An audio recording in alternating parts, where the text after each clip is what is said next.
Bom dia! Bom dia.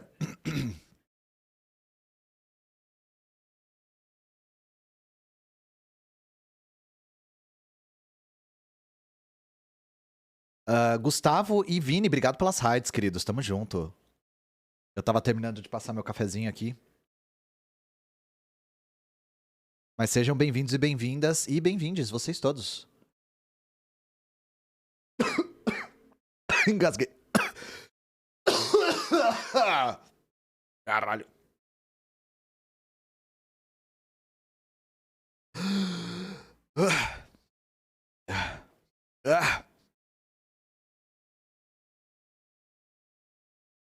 Engasguei com o House aqui, gente.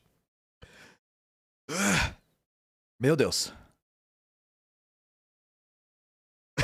Tocando plano de ramp aqui, ó. Ian Neves dá bongada pesada e tossindo pra demonstrar fraqueza, né? Ai, meu Deus.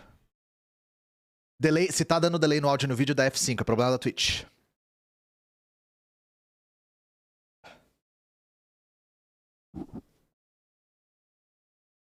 Ai, eu fiquei com medo de tossir com o café na mão e derrubar tudo.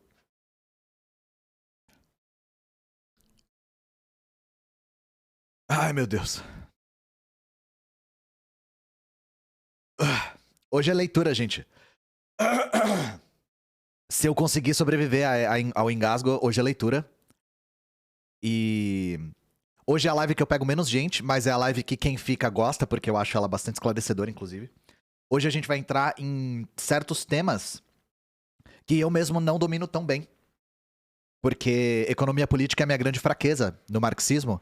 Até porque eu fiz história e a gente não lê economia na história. Então eu tenho que meio que me virar, né? Assistindo o vídeo do Humberto, fazendo curso e os carai. Não bebam gimo, é. Dica do streamer, não bebam gimo.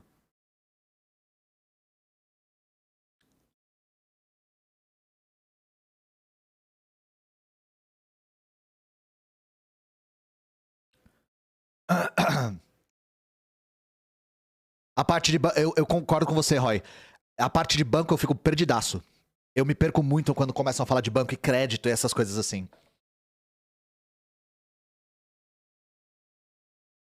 Mas hoje é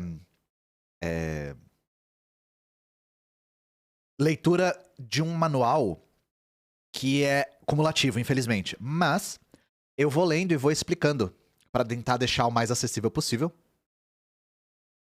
Então, mesmo se você não leu os outros capítulos com a gente, primeiro eu recomendo que leia, se você tiver interesse em aprender mais sobre economia política. Esse manual é bem legal. Tem alguns erros, tem erro de tradução, tem uns inserts estranhos, assim. Mas no mais, ele é muito competente.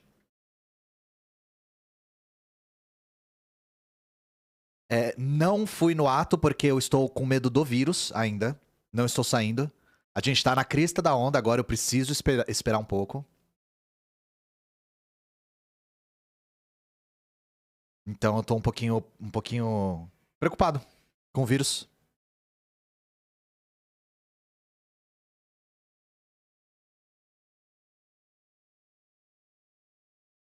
O que eu ia falar mesmo? Nossa, quarta dose, eu preciso ver quando a quarta dose vai pra minha faixa etária. Se alguém é de São Paulo, sabem qual faixa etária, tá? Tava 30 e poucos, né? 35, 40, tá longe de mim ainda.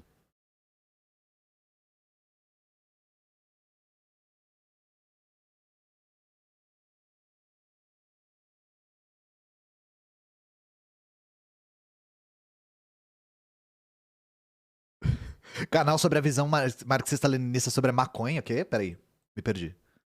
Eu não entendi se era uma pergunta ou uma afirmação.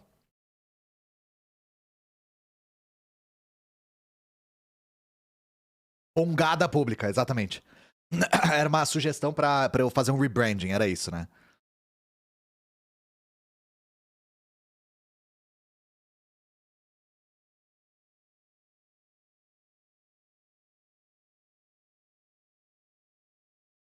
Deixa eu agradecer, gente. E a gente conversa. Pra quem não sabe, eu começo as leituras com meia hora pra dar tempo de chegar todo mundo se assentar, passar um cafezinho e tal.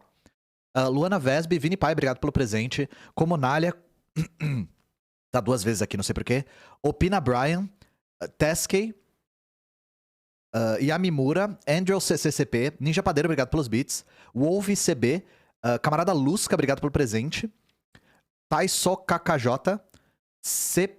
Felipe Evil, Fernanda XX, Danilo Quintas, Ninja Padeiro, Felipe Beck, Vini Paia, Murinha, Perfil Chique, obrigado pelo presente. Paulinha84, obrigado pelos 50 bits. Daniel Snots, 123.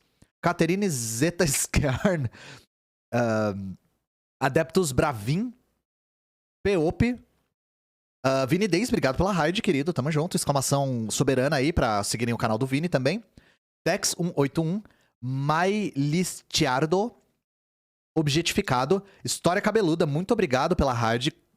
E Mr. Felipe M. Inclusive, amanhã eu vou estar no canal do camarada Gustavo do História Cabeluda. Às 3 da tarde, então. Colhem lá pra assistir a gente.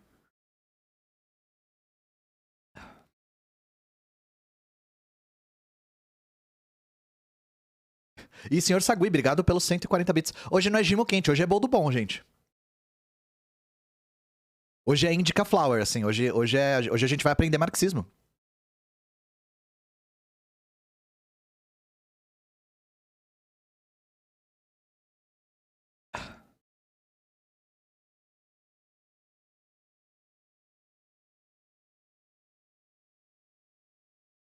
É a conexão história-história, né?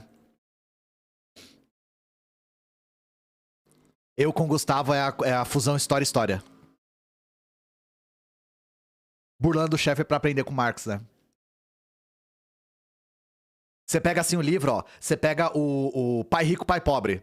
O poder do hábito, assim. Aí você coloca o manifesto comunista dentro, assim, tá ligado?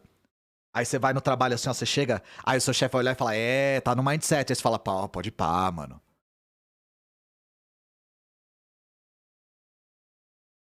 Cabelo público, é.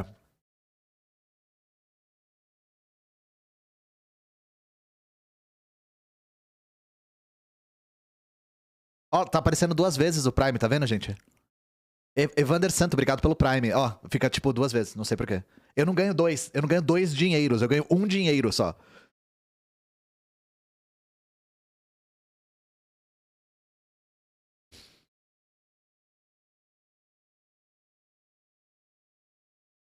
Subir os 2 tiozinhos. Tá na playlist automática aqui do Spotify, gente, nem sou eu que tô colocando.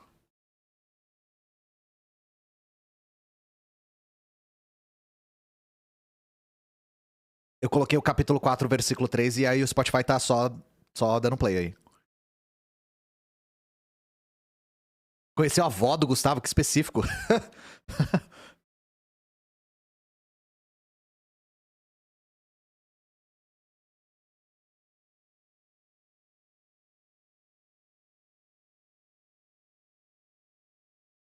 Tia Dirce.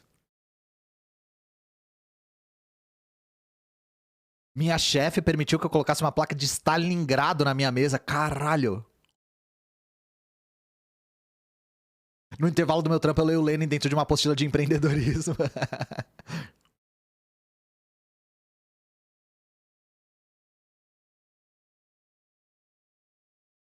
Camarada chefe, é.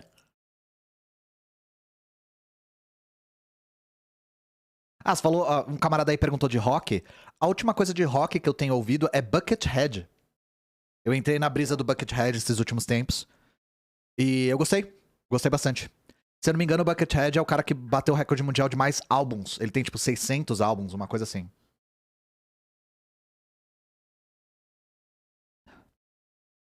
É, quais dos 10 mil álbuns, é.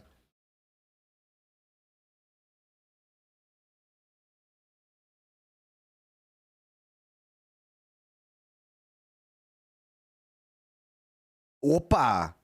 Mausen, obrigado pelas 10 inscrições de presente. Ó o Lenin conduzindo as suas inscrições aqui, ó. Ó o Lenin conduzindo. Ai, tá com essa animação feia. Depois eu tiro. Mausen, muito obrigado, de verdade. Escorregando o adblock aí no chat.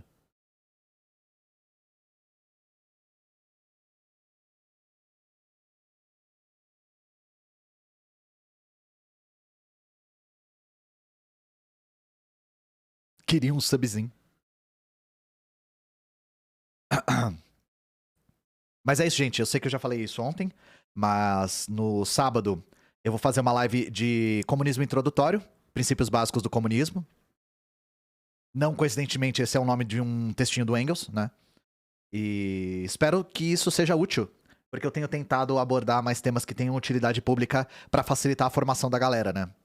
E eu acredito que quebrar o gelo do marxismo em vídeo é um pouco mais fácil do que em texto. Às vezes as pessoas se sentem um pouco intimidadas pelo texto, e uma das coisas que eu acho que facilita muito o processo de ler marxismo é familiarizar as pessoas com o vocabulário do Marx, que é um vocabulário bastante específico. Então, só de vocês já entenderem o que significam as palavras que o Marx está usando já facilita muito qualquer leitura dele. Tem um vídeo sobre maoísmo no meu canal do YouTube, se você quiser ver. Pra quem perguntou, subiu rápido, eu não vi quem era. Desculpa. Não, eu não costumo botar minhas lives de leitura no YouTube, não. Mas se vocês quiserem salvar... Gente, meu conteúdo é público, o nome não é história pública só de fachada, tá?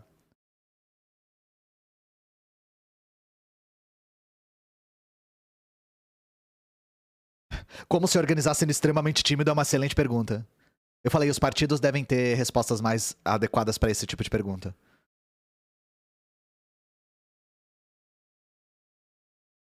Volta com a história econômica do Brasil.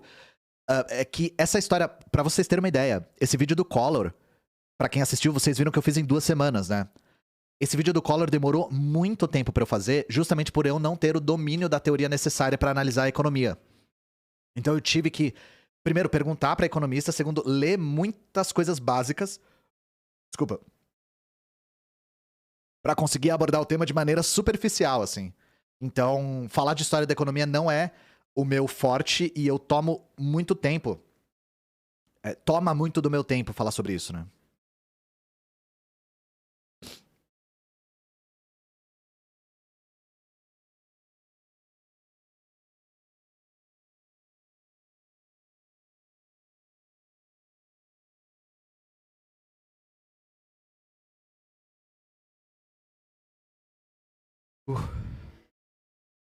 Pois é, eu descobri quem é Renata Barreto graças ao senhor Cabeluda também.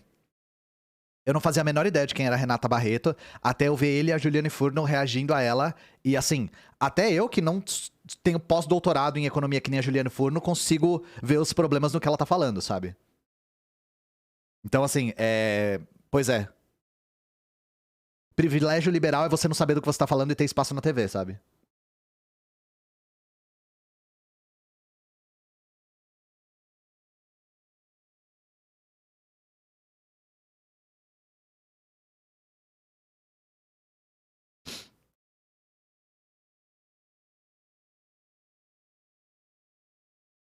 Toda vez que falam do Che Guevara fuzilava gays, gente, vocês podem fazer a mesma réplica. Fontes. Porque o ônus da prova tá com quem acusa. Quem tem que provar que ele fuzilava homossexuais é quem acusou. E aí eu já dou um spoiler, não vão encontrar fontes, tá? Só tô avisando, não vão encontrar fontes.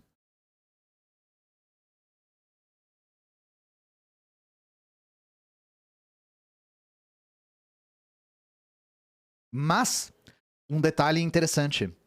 A Revolução Cubana foi feita em um país extremamente patriarcal. Isso ninguém nega, sabe? Porque ninguém acredita, nem o Marx acreditava, nem o cara que teorizou primeiro isso acreditava. Fala que nem acreditava dá a impressão errada, mas enfim. Já o Marx dizia que após uma revolução, a nossa superestrutura não vai se transformar da noite pro dia. Eu sei que é uma frase que eu repito muito, mas o Marx fala na crítica do programa de Gotha. A nova sociedade vai sair do ventre da velha sociedade e com ela vai carregar suas marcas de nascença. A sociedade cubana era extremamente patriarcal e depois da Revolução ela continuou sendo extremamente patriarcal. A questão é que o marxismo, a Revolução Cubana em si, né, o socialismo, deu para Cuba a possibilidade de superar essas questões. E Cuba tem superado essas questões, a passos largos, inclusive.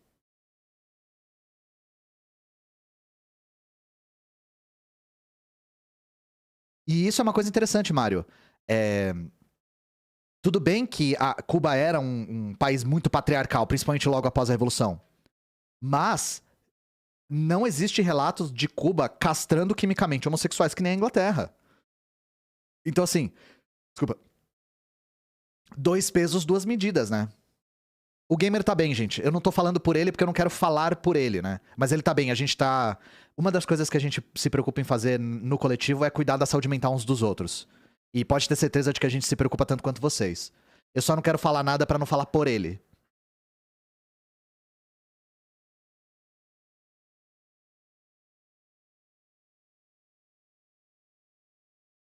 É só por isso.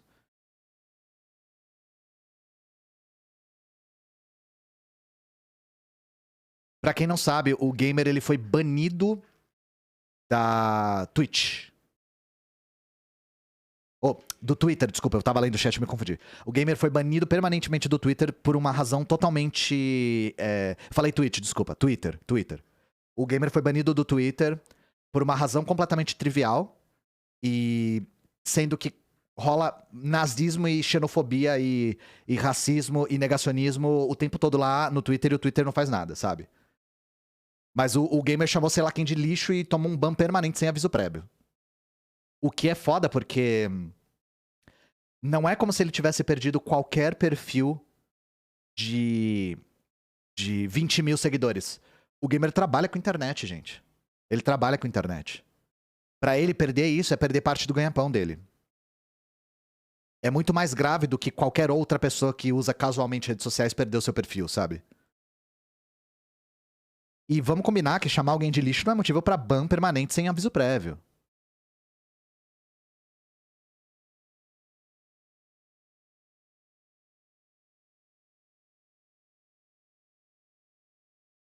A Twitch não avisa justamente. Não, não foi pro. Isso aí. Nossa, é foda como as coisas viram boato, viu? É foda como fofoca cria vida própria. Ele não foi banido por falar do Shinzo Abe, gente. Ele literalmente chamou um cara de lixo e toma o ban. Foi isso, o nível foi esse, sabe?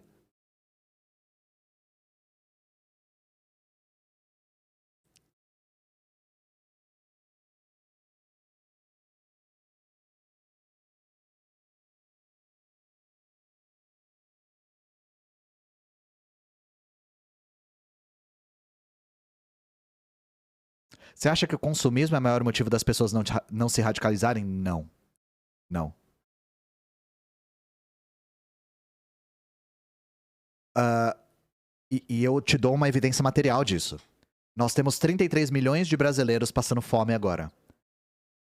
O que essas pessoas conseguem praticar de consumismo? E eu tô falando só do consumo mais básico, da subsistência humana, que é comida. Quantas pessoas vocês acham que são capazes de praticar consumismo? Não tem nada a ver. O que impede as pessoas de se radicalizarem é uma estrutura ideológica e uma estrutura violenta muito, muito bem estabelecida.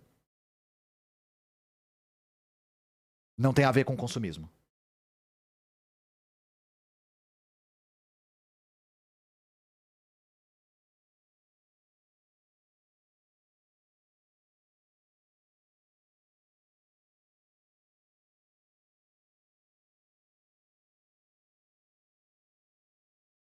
Anônimo, obrigado pelos 20 reais. Ai, ai. O bando gamer tem a ver com denúncias que o pessoal de direita pode fazer? A gente especula que sim. A gente especula que foi isso. A gente especula que foi denúncia em massa, sabe? De alguma maneira, e aí ele tomou ban e o Twitter não se importa. O Twitter simplesmente não. Pro Twitter não faz diferença.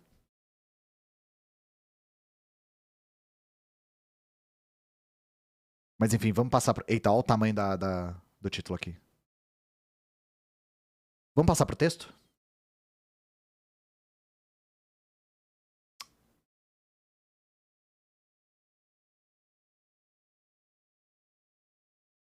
Tava com o meu YouTube aberto.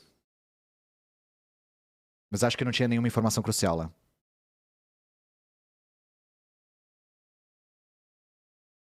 Não, acho que não tinha nenhuma informação sigilosa. Vazou lá o 2, é. Não, era o canal de cortes, eu tava olhando os vídeos antes de publicar. Acontece, gente, acontece. Fazer coisa ao vivo, às vezes a gente faz essas coisas.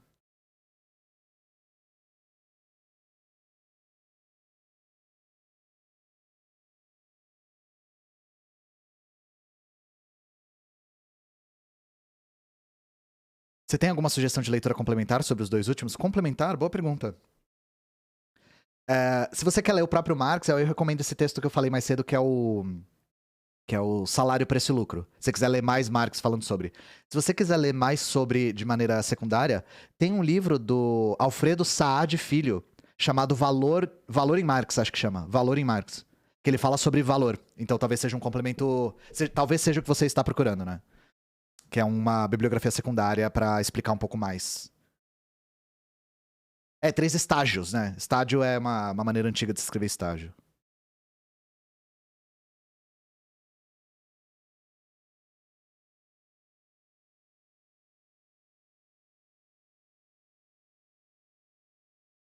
Como você vê a questão da legalização da cannabis, eu sou favorável à legalização de todas as drogas. Todas. O que não quer dizer que eu sou favorável ao tráfico, tá? Mas a questão é, eu sou favorável à legalização de todas as drogas.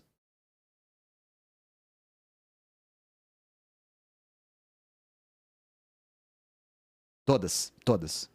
Ah, mas até todas, tá? Todas.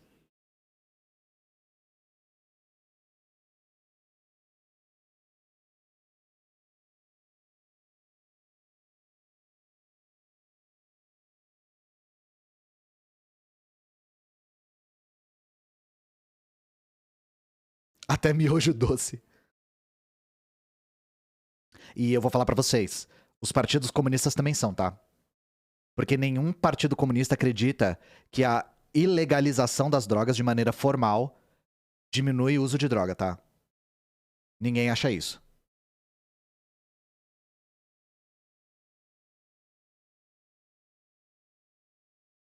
E foi o que eu falei, vocês estão falando do crack, por exemplo, a gente já falou sobre isso. Tem até o corte do canal que apareceu aí, inclusive. O problema do crack, eita, desliguei minha luz. O problema do crack é um problema de desigualdade social e não de tráfico em si. E a grande questão que faz com que o tráfico seja tão ativo no Brasil é o próprio Estado burguês. Eu tô errando os botões aqui. Erradicando o Estado burguês, a gente resolve parte do problema com as drogas. Que saco, mano. Não tô conseguindo enxergar o botão.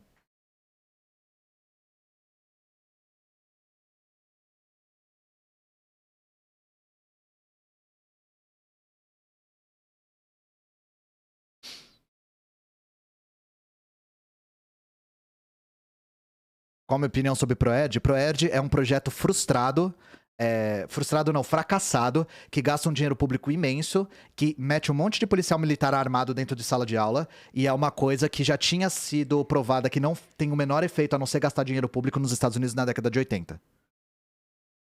Então, Proerd é uma das coisas mais patéticas que já tentou ser feita a respeito de qualquer política antidrogas.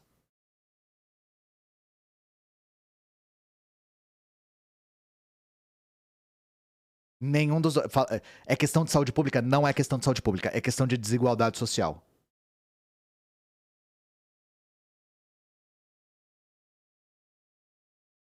O problema de drogas como crack está intimamente conectado com desigualdade social.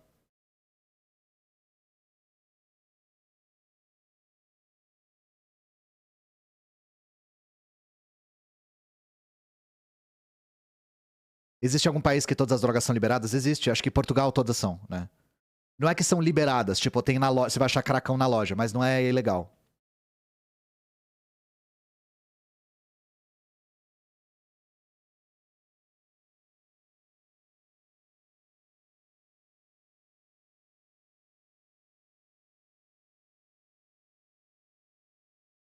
Isso, são drogas descriminalizadas. E, gente, O contingente das. O Brasil tem uma população carcerária imensa. Imensa. Os Estados Unidos também. Os Estados Unidos, inclusive, é a maior do mundo. A maior parte das pessoas que está encarcerada tem envolvimento direto com tráfico de drogas ou consumo de droga ou alguma coisa do gênero. A guerra às drogas e a ilegalidade das drogas só serve para criar verdadeiros campos de concentração.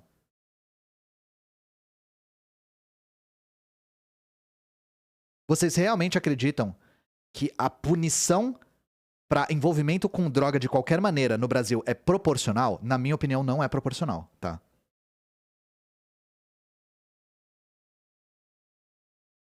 Serve para prender negro e pobre, exatamente. Porque, gente, as prisões brasileiras são verdadeiros campos de concentração. São prisões superlotadas que as pessoas não têm roupas pra vestir, que dormem de pé e comem arroz e feijão cru, tá?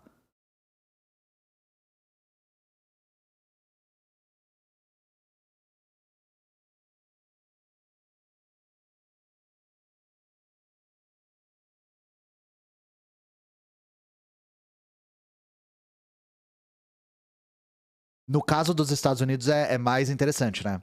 Porque os Estados Unidos dependem da mão de obra gratuita, escrava, das cadeias pra botar boa parte da sua economia pra funcionar. Porque, pra quem não sabe, existe trabalho forçado nas cadeias estadunidenses, né? É só com um monte de açúcar em cima, um monte de confeito em cima. Mas é trabalho escravo.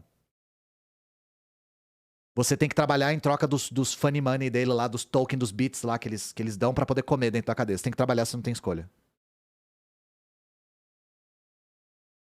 Você basicamente trabalha em troca de comida.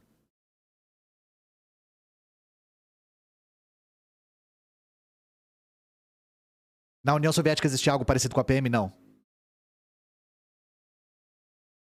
Existem poucos lugares no mundo que tem algo parecido com a PM, que é uma polícia militarizada, tá?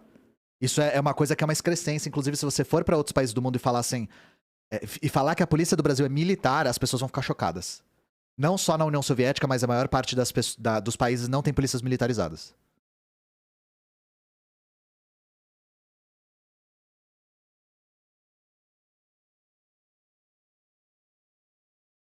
Mas é isso, gente.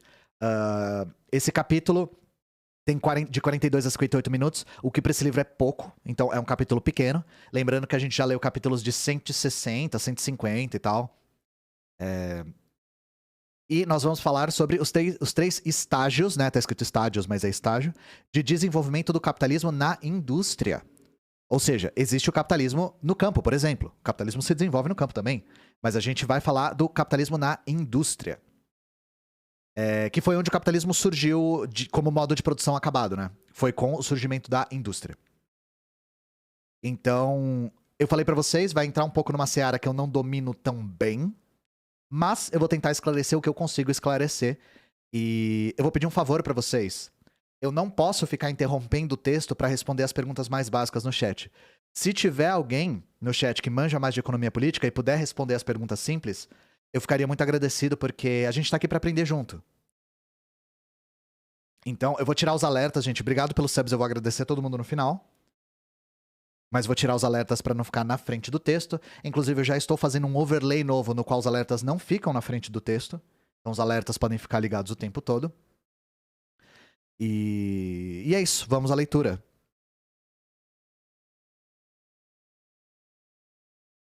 A cooperação simples capitalista. A lei econômica fundamental do capitalismo, a lei da mais-valia, a gente aprendeu no capítulo anterior, capítulo 4, determina o processo do desenvolvimento da produção capitalista.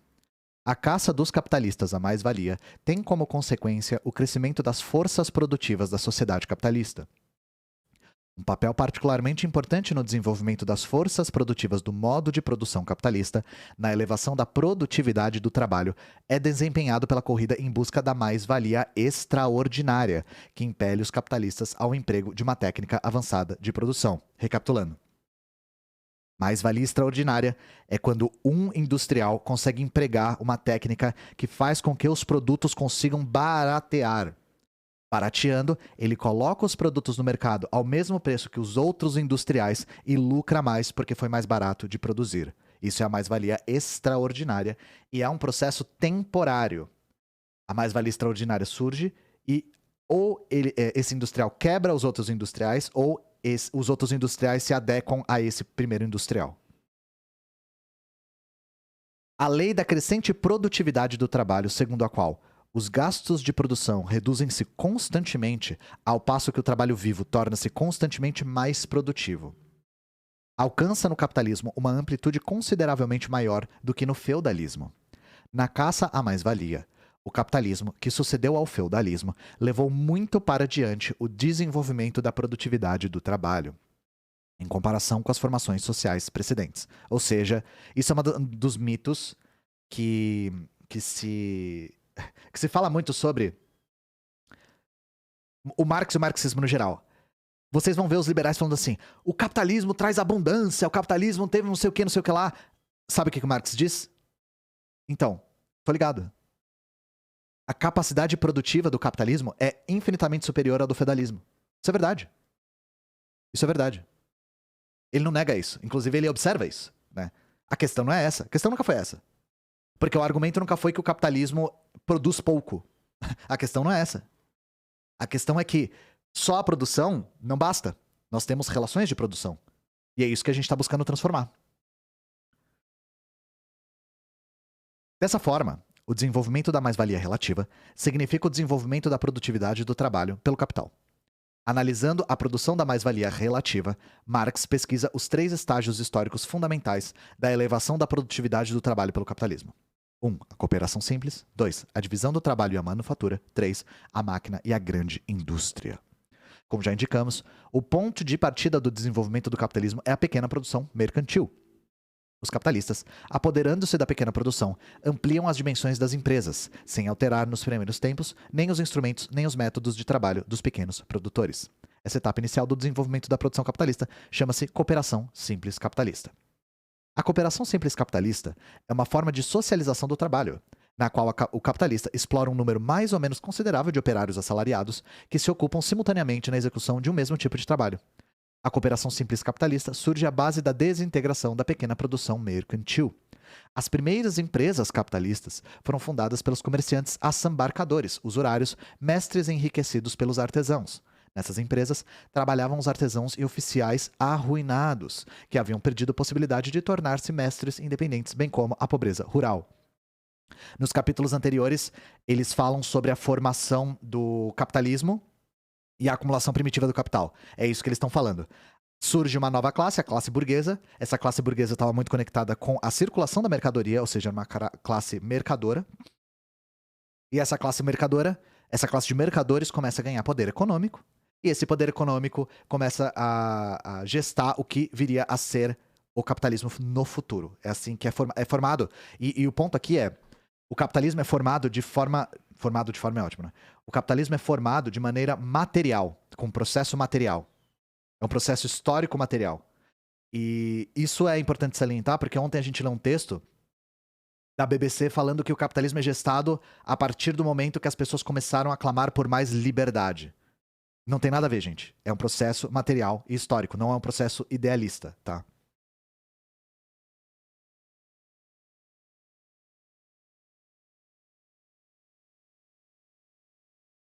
Me perdi um pouco aqui. Bom.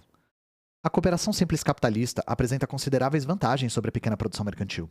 A reunião de muitos operários numa só empresa proporciona economia dos meios de produção. Reduzem-se as despesas com a construção e conservação das oficinas, instrumentos, depósitos, transportes de matéria-prima e o produto acabado. Ou seja, as primeiras indústrias centralizavam todos os processos. Os resultados do trabalho de um produtor tomado isoladamente dependem em grande medida de suas qualidades individuais. Perdão. Força, habilidade, engenho, etc. Nas condições de uma técnica primitiva, essas diferenças entre os operários eram muito grandes. Nas oficinas que possuíam muitos operários, atenuavam-se as diferenças individuais entre eles. O trabalho conjunto de muitos operários simultaneamente ocupados coincide mais ou menos com o trabalho médio socialmente necessário. Devido a isso, tanto a produção como a venda das mercadorias da oficina capitalista tornam-se mais regulares e estáveis. Com a cooperação simples, consegue-se economia de trabalho e cresce sua produtividade. 10 homens trabalhando em conjunto produzem mais durante um dia do que 10 homens trabalhando separadamente uns dos outros, ou do que um homem trabalhando durante 10 dias de igual duração. A cooperação permite a realização de um trabalho simultâneo em grande espaço, como, por exemplo, a drenagem de pântanos, a construção de represas, canais, estradas de ferro, como também permite o emprego de massa considerável de trabalho num espaço pequeno, como na construção de edifícios ou nos cultivos agrícolas que requerem grande quantidade de trabalho. A cooperação possui uma grande significação naqueles ramos de produção onde determinados trabalhos devem ser realizados em curto prazo, como, por exemplo, nas colheitas, nas tosquias de ovelhas e etc. Desse modo, a cooperação fez surgir uma nova força produtiva social do trabalho. Isso permitia aos proprietários das primeiras oficinas capitalistas produzir mercadorias mais baratas e concorrer com êxito com os pequenos produtores. Os capitalistas apropriaram-se dos resultados da nova força produtiva social do trabalho, colocando-os a serviço do seu próprio enriquecimento. Então aqui, por isso que eu estou falando que esse livro é cumulativo. Apesar dele estar explicando um conceito novo, isso evoca muitos conceitos que a gente já debateu até aqui. Principalmente o conceito da formação do capitalismo primitivo. Isso aqui, eu imagino que para quem não entendeu ou para quem não pegou a live sobre acumulação primitiva do capital, deve estar um pouco perdido nisso aqui. Que tem troll? Ah, assim, vocês querem que eu dê ban? Eu dou ban, se vocês acharem melhor. Sabe o que eu acho louco? Talvez porque eu tô mais distraído quando eu tô lendo, vem mais troll. E é muito esquisito vir troll quando eu tô, tipo, literalmente lendo um texto sobre economia, tá ligado?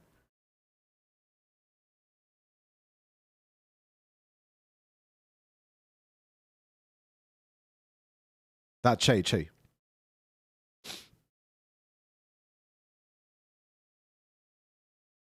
Enfim, eu mereço. Período manufatureiro do capitalismo. Na caça à mais-valia, os capitalistas não apenas ampliam as dimensões das empresas, como também aperfeiçoam os métodos de produção.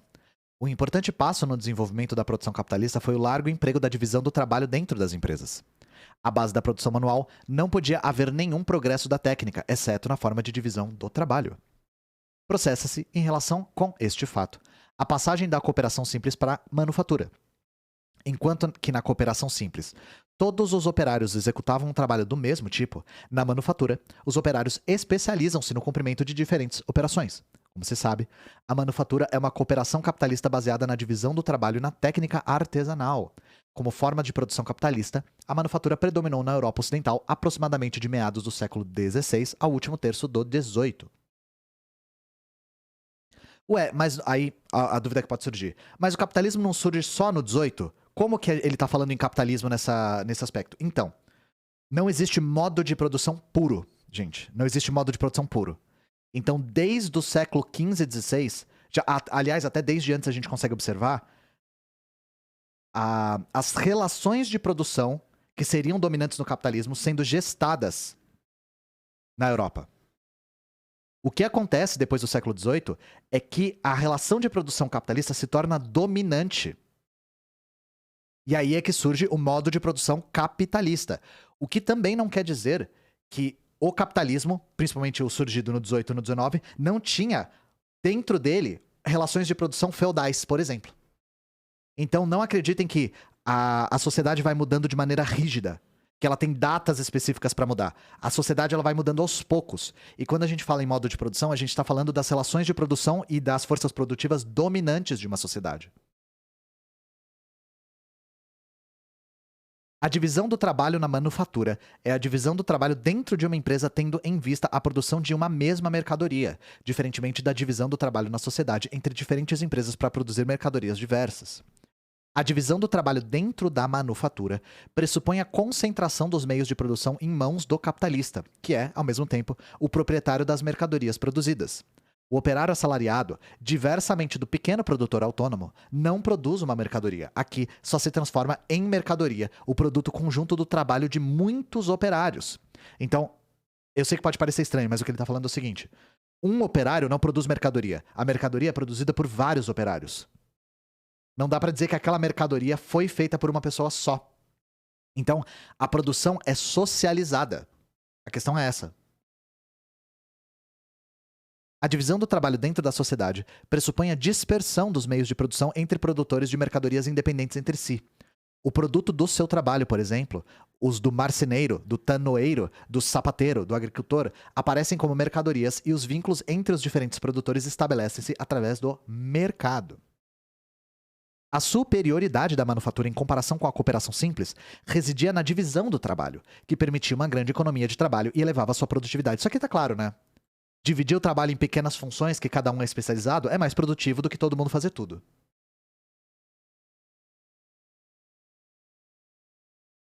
Na cooperação simples, cada operário devia realizar toda a sequência de operações necessárias à criação do produto. Na manufatura, cada operário especializa-se na execução de apenas uma ou de pequeno número de operações. À força de repetir a mesma operação, dia após dia, o operário passa a executá-la muito mais depressa e melhor do que quando não existe a especialização. Ao mesmo tempo, com a especialização, o trabalho torna-se mais intensivo. Antes, o operário gastava certa quantidade de tempo para passar de uma operação a outra, para trocar de instrumentos. Na manufatura, reduz-se essa perda de tempo do trabalho. A divisão do trabalho tornou mais simples o cumprimento de uma série de operações complexas de produção, que anteriormente exigiam muitos anos de instrução. Em consequência, diminuiu enormemente o tempo de preparação da massa fundamental dos operários. Pouco a pouco, foi a especialização difundindo-se não só entre os operários, como entre os instrumentos de produção. Estes eram aperfeiçoados a cada vez mais adaptados à operação específica a que se destinavam. Tudo isso acarretou em uma nova elevação da produtividade do trabalho. A produção de agulhas constitui um bom exemplo.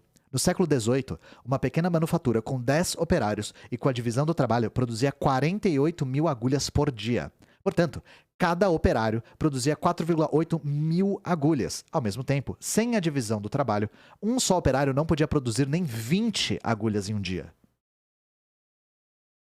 O aumento da produtividade na manufatura era alcançado através da mutilação do operário.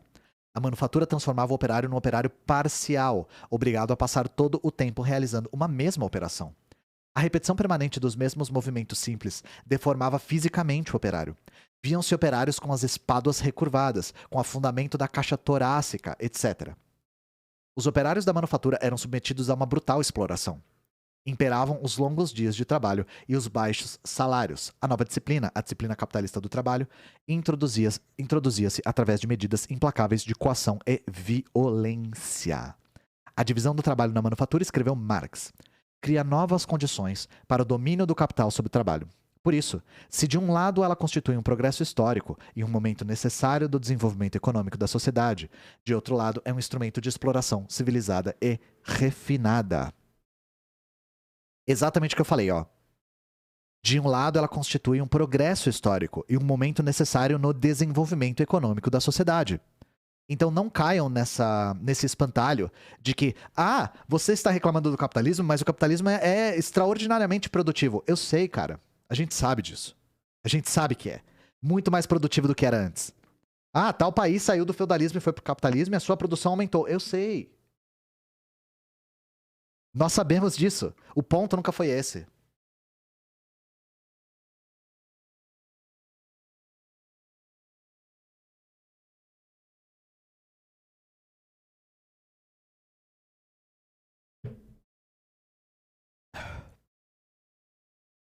Nas sociedades escravista e feudal, existiam dois tipos de capital, o comercial e o usurário. O aparecimento da produção capitalista significava o aparecimento do capital industrial. O capital industrial é o capital empregado na produção de mercadorias. Uma das características do período manufatureiro do capitalismo é a ligação estreita e indissolúvel entre o capital comercial e o capital industrial. O proprietário da manufatura era quase sempre também um comerciante. E aí, talvez isso confunda vocês. Eu não tenho como saber se no texto em russo original ele tá usando a palavra capital aqui. Mas vamos pressupor que sim. A gente precisa ter clareza do que é capital, gente. Capital não é dinheiro, tá? Capital não é dinheiro. O dinheiro pode ser capital, mas capital não é dinheiro. A gente pode resumir capital com valor que gera valor, recurso que gera recurso, riqueza que gera riqueza. O capital é uma riqueza que é empregada para se apoderar dos meios de produção, explorar o trabalho humano e extrair mais riqueza. É isso, tá? Não é só dinheiro, mas pode ser dinheiro. Então, capital, ele só é capital se ele é empregado na produção através da exploração para gerar mais valor.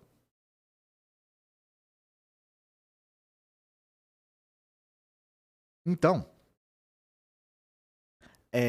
não estranhem o uso da palavra. Não, dinheiro e moeda são coisas diferentes. Não é a mesma coisa.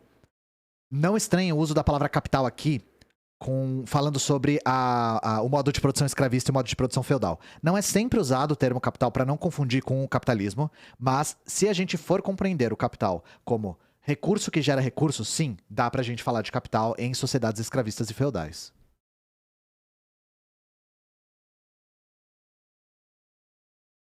Uma das características do período manufatureiro do capitalismo é a ligação estreita e indissolúvel entre o capital comercial e o capital industrial. O proprietário da manufatura era quase sempre também um comerciante.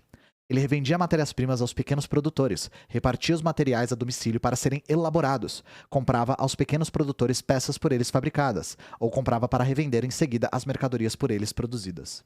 A venda Desculpa. A venda das matérias-primas e a compra dos produtos entrelaçavam-se com o jugo imposto pela usura. Em enorme medida, isso piorava a situação do pequeno produtor, acarretava o prolongamento do seu dia de trabalho e a redução do salário. No período manufatureiro do capitalismo, alcançou uma difusão bastante. Deve ser o período, né? Deve estar errado. O período manufatureiro do capitalismo alcançou uma difusão bastante grande da distribuição de trabalho a domicílio. O trabalho capitalista a domicílio é a elaboração domiciliar do material recebido do empresário, como o pagamento por tarefas. Já na cooperação simples, ainda que raramente, encontrava-se essa forma de exploração. Ela também existe no período da grande indústria mecanizada, mas é característica precisamente da manufatura. O trabalho capitalista a domicílio aparece aqui como um apêndice da manufatura. A divisão do trabalho na manufatura fracionou a produção de cada mercadoria numa série de operações isoladas. Frequentemente, o comerciante manufatureiro achava vantajoso instalar uma oficina relativamente pequena, apenas para montar a mercadoria ou dar-lhe um último retoque. Todas as operações preparatórias eram executadas pelos artesãos, que trabalhavam em suas casas, mas que se achavam sob a total dependência do capitalista. Muitas vezes, os artesãos disseminados por diversas aldeias, tinham que tratar não com o dono da oficina de montagem, mas com mestres intermediários, que submetiam os artesãos a uma exploração suplementar. Os artesãos que trabalhavam a domicílio recebiam do capitalista um pagamento consideravelmente inferior ao salário dos operários que trabalhavam na oficina do capitalista. Incorporavam-se a esses ofícios massas de camponeses, que a necessidade do dinheiro impelia a busca de algum ganho suplementar. Para ganhar uma pequena quantidade de dinheiro, o camponês esgotava suas próprias forças e obrigava todos os membros da família a trabalhar. Dias de trabalho brutalmente longos, condições insalubres de trabalho, a mais desapiedade exploração. Tais eram os traços característicos do trabalho capitalista a domicílio. A função histórica da manufatura consistiu em preparar as condições necessárias para a transição à produção mecanizada. Em primeiro lugar, a manufatura, elevando a um alto grau a divisão do trabalho, simplificou muitas operações, reduzindo-as a movimentos tão simples que tornou possível a substituição da mão do operário pela máquina. Em segundo lugar, o desenvolvimento da manufatura trouxe a especialização dos instrumentos de trabalho, seu considerável aperfeiçoamento, e em razão disso tornou-se possível a passagem dos instrumentos manuais para as máquinas. Em terceiro lugar, a manufatura preparou hábeis quadros operários para a grande indústria mecanizada, graças à sua longa especialização em determinadas operações. Ao mesmo tempo, a manufatura contribuiu para a ampliação do mercado interno. Só um parênteses aqui, gente. Se associa muito o surgimento da mecanização do trabalho apenas com o surgimento da máquina a vapor, por exemplo. Não é exatamente isso, tá, gente? Não foi assim. Alguém criou a máquina a vapor e, de repente, surgiu o trabalho mecanizado. Vocês estão vendo aqui que isso é um processo material, histórico, longo, demorado e que tem uma série de fatores. Vou falar uma coisa para vocês. Existia a máquina a vapor na Grécia Antiga já. Já se utilizava calor somado com água para gerar vapor para movimentar alguma coisa. Isso já existia. A questão é que o modo de produção escravista, que era comum na Grécia, não demandava máquinas a vapor. Mas, por exemplo, já existiam máquinas que automatizavam o trabalho. Moinhos automatizam o trabalho. Moinhos de água e moinhos de vento automatizam o trabalho. Então, assim, não é só alguma mente brilhante que inventou a máquina a vapor e, de repente, todo o trabalho foi substituído por máquinas a vapor. Vocês estão vendo aqui que não é isso.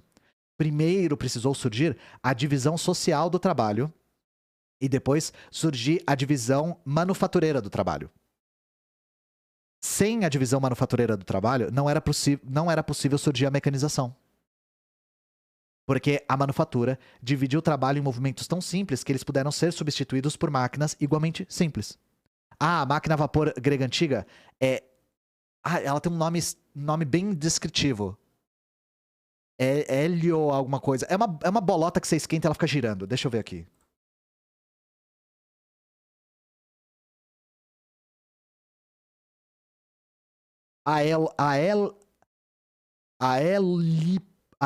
Caralho! Como é que eu falo isso? Aeolipilo. É isso o nome. Aeolipilo. Em português, eolípila.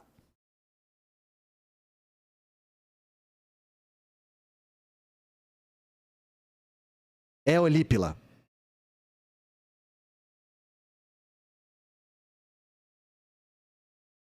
Então, você enche de água, bota uma chama aqui e o bagulho gira. É só isso. É um experimento. Mas o princípio já tá aqui, tá? O princípio já tá aqui. Calor, água, vapor, movimento. Eolípila, pra minha... Eolípila pra minha charrete. Eolípila pra minha biga. Eolípila, pra minha biga.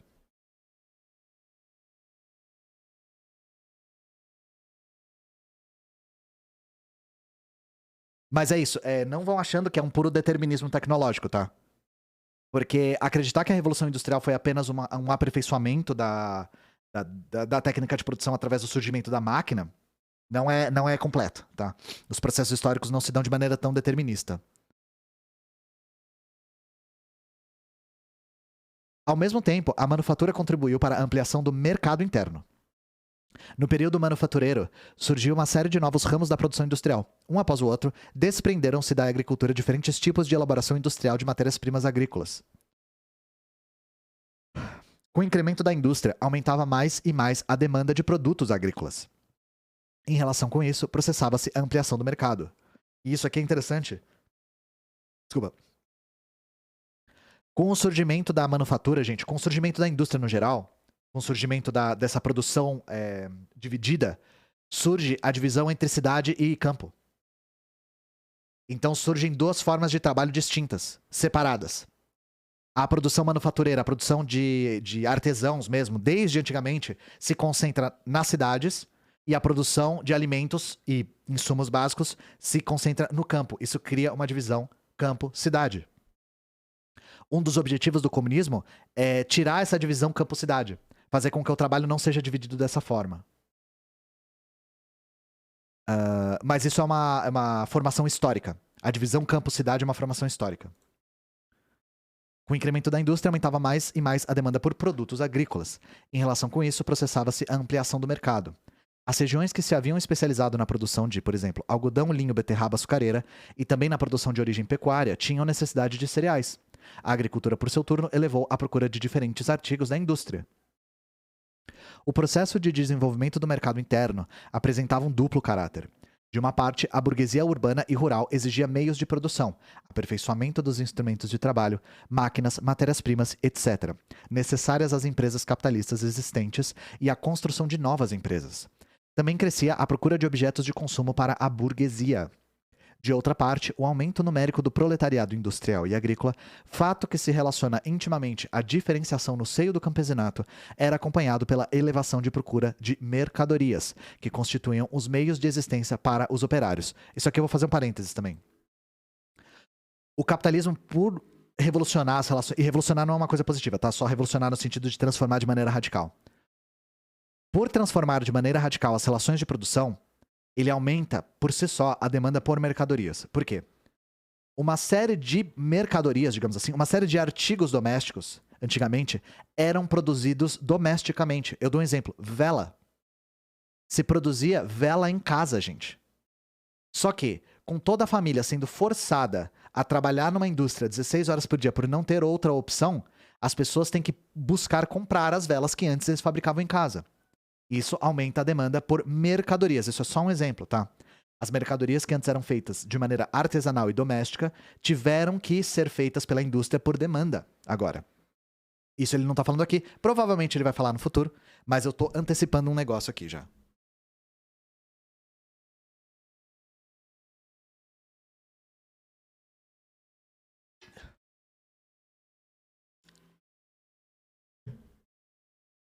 A demanda por inovação vem junto, Lontra.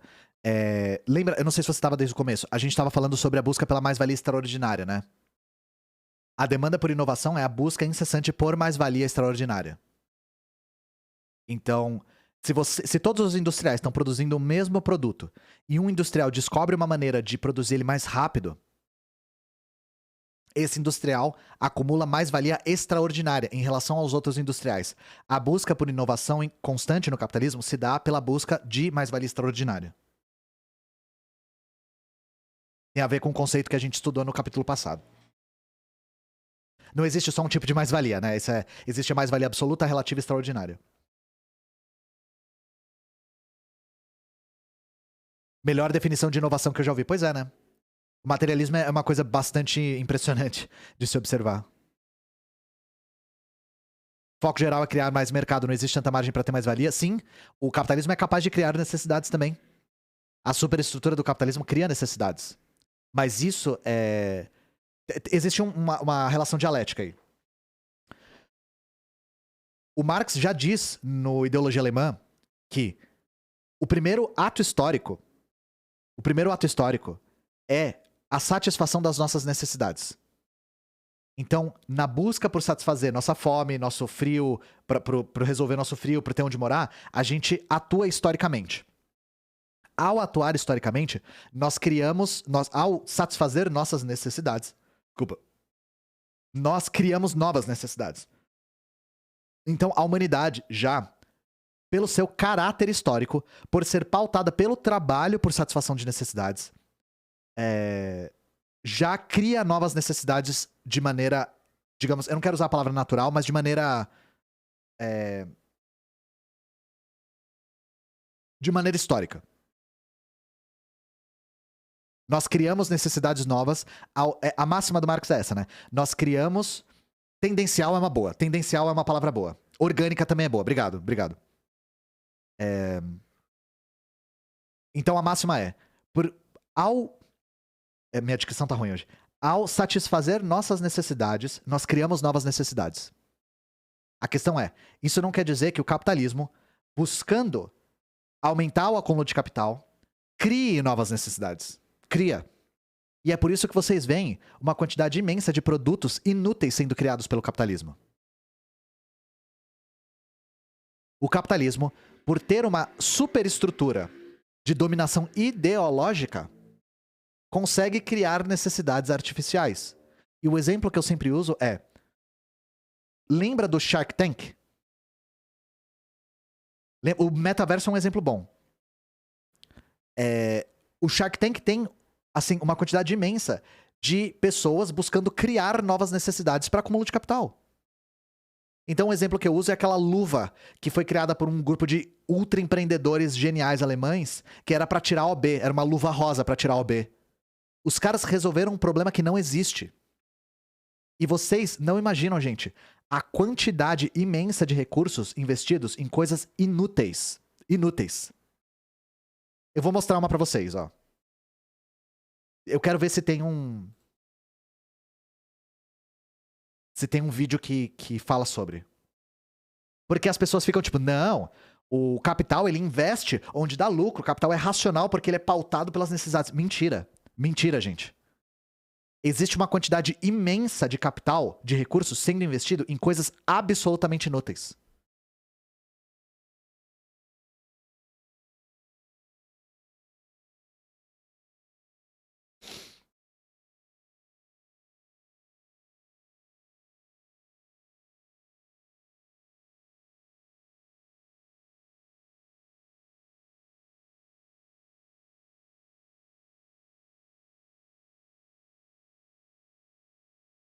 Eu quero ver um vídeo rápido pra mostrar.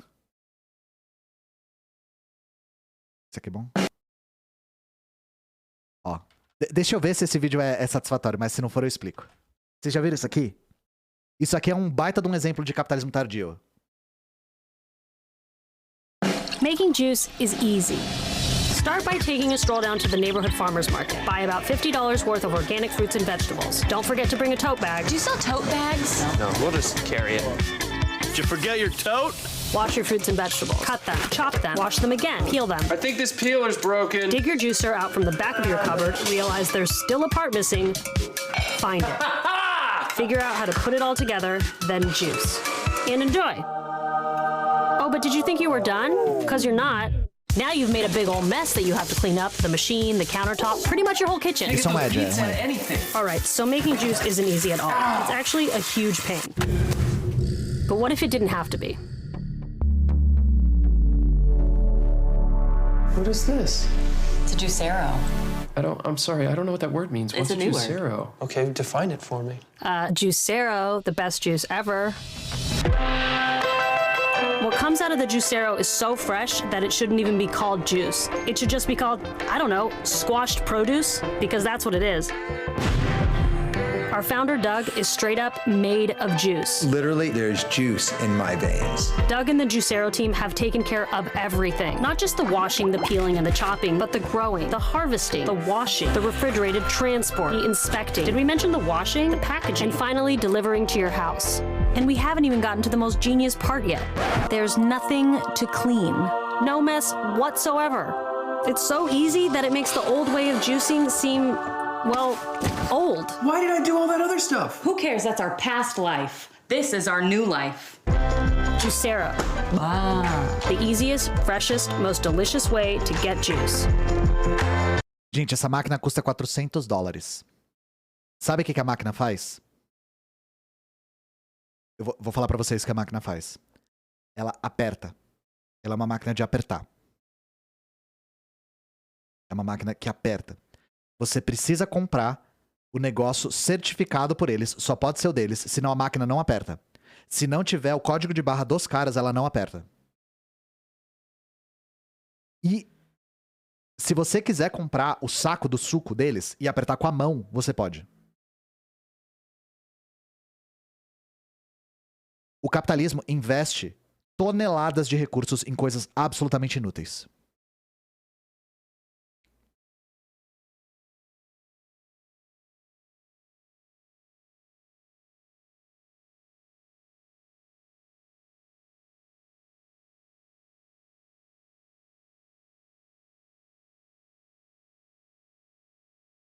Ah, faltava só um parágrafo. Baseando-se numa técnica primitiva e no trabalho manual, a manufatura não estava em condições de atender à procura de mercadorias industriais apresentada pelo mercado em expansão. Ao mesmo tempo, a caça dos capitalistas à mais-valia pressionava... tem um ponto errado aqui. A caça dos capitalistas à mais-valia pressionava no sentido da limitação, que derivava do trabalho manual e da técnica artesanal.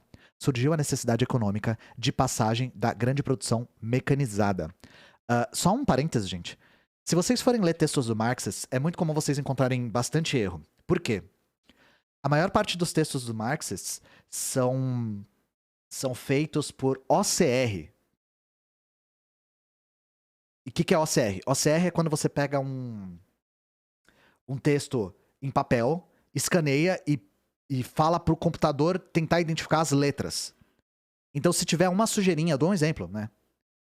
Se tiver uma sujeirinha no papel, ele pode achar que é um ponto. E aí ele coloca o ponto. Por isso que às vezes tem isso. Por isso que às vezes tem vírgula e ponto e vírgula e acento onde não tem. Porque como o computador lê e vê alguma coisinha no texto, ele acha que faz parte do texto e coloca no texto.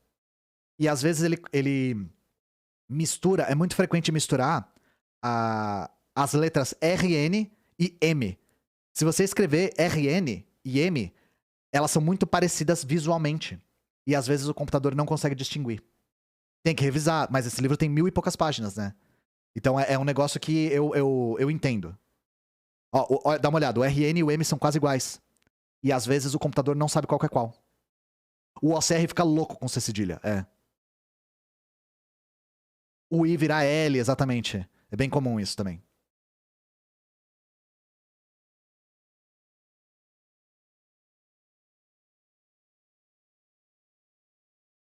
Mas é isso, por isso que vocês veem tantos erros. E é muito comum, tá? Muito comum. É erro de OCR isso aqui. Erro de reconhecimento óptico das letras. Vamos lá, Revolução Industrial. Até então, uma vez que a produção era baseada no trabalho manual, como sucedia no período manufatureiro, não podia o capitalismo realizar uma radical revolução na vida econômica da sociedade. Essa revolução produziu-se com a passagem da manufatura à indústria mecanizada, que começou a processar-se no último terço do século XVIII e se estendeu aos mais importantes países capitalistas da Europa e aos Estados Unidos no curso do século XIX. A base material dessa revolução foi a máquina. A grande indústria mecanizada nasceu na Inglaterra. Nesse país, formaram-se condições históricas favoráveis ao rápido desenvolvimento do modo de produção capitalista, abolição da servidão antes dos demais países, liquidação da dispersão feudal, a vitória da Revolução Burguesa do século XVII, a ocupação violenta da terra dos camponeses e também a acumulação de capitais através de um comércio amplamente desenvolvido e da pilhagem de colônias.